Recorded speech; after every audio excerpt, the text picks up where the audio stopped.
And then stroke down. I'll start at the distal part. Bilateral 3.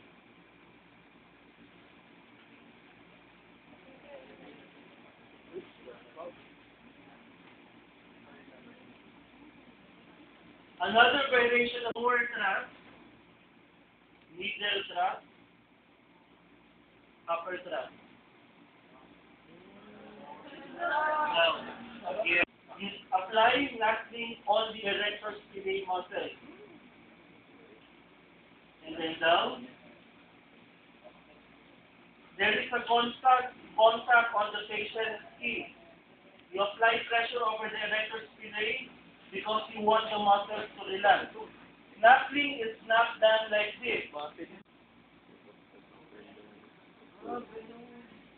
Again down, shingle.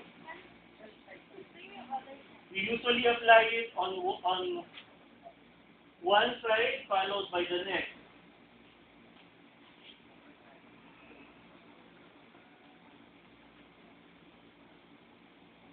Overlap by have one hand pulling over you, pulling yun, F-U-L-L-I-N-G.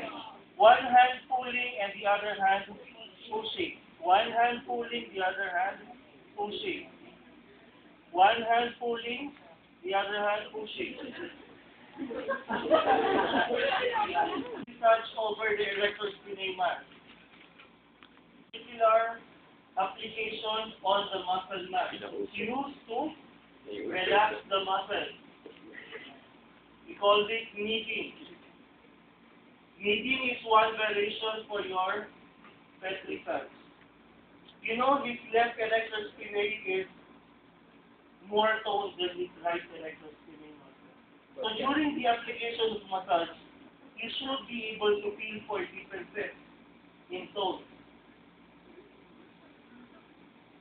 At this level, his left erector spinae is more toned than the right erector spinae. Amount of pressure that you apply on the back will primarily depend on the muscle's reaction. Because sometimes you're picking up, you use one hand, you pick up the skin, and then you pick up the muscle. This is picking up. Pick up the skin and pick up the muscle. Pick up the chin and the muscle. Pick up the skin and the muscle. Yeah, you could feel your skin rolling, even though you have a infection. Nice.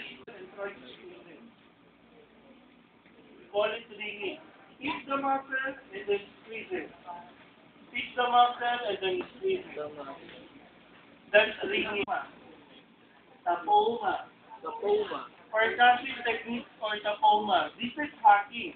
You use the ulnar border of your hand, ulnar borders of your hand, and then you hack the back. That's magaling ang mga gabero. This is hacking. This is the incorrect way of tapping.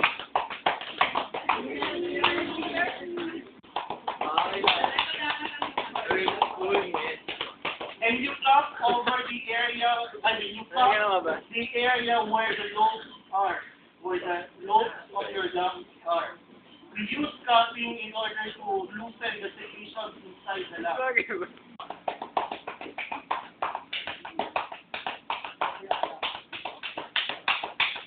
Alright? So, we'll follow vibration with cupping. So, ito yung vibration.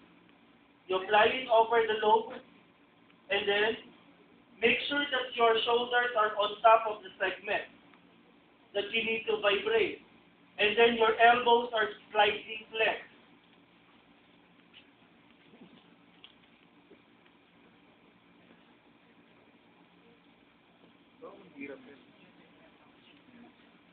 Ang tapping ay this, and then you breathe.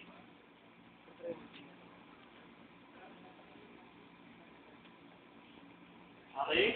Beating over loose palms.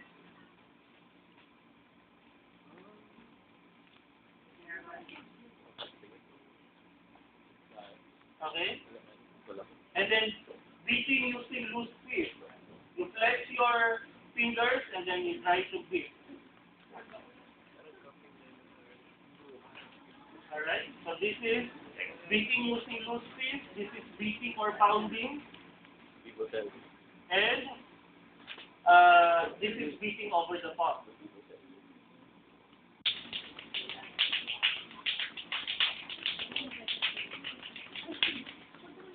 Slapping or slashing. This is finger tapping.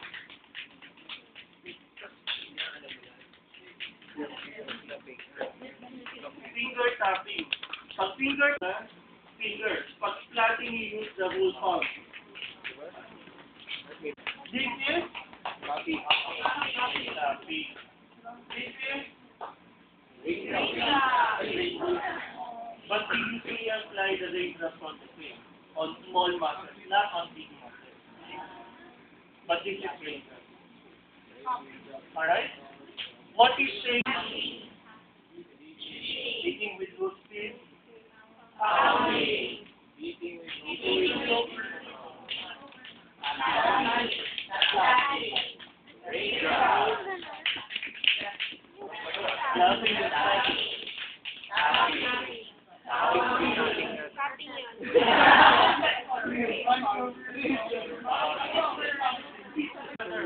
massage technique. You lift the muscle and then you shake it. Shake it. Or for the whole arm, you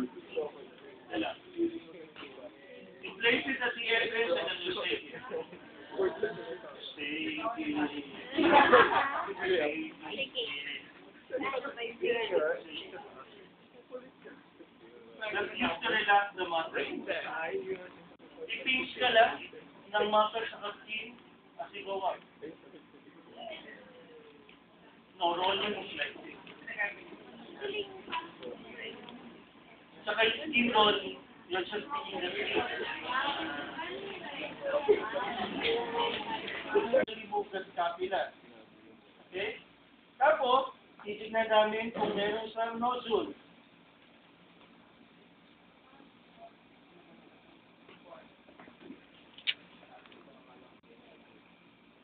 No, a nodule is circular. Yan.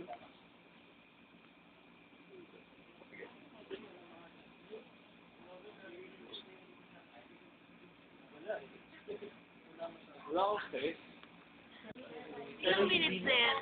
A nodule side. You link it at the side first before you break it at the center.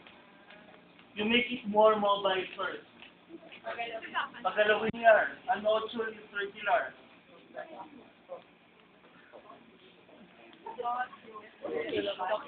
P-A-U-T. It's not E-O-T.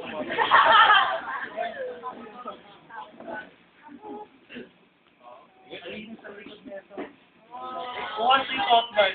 Otman.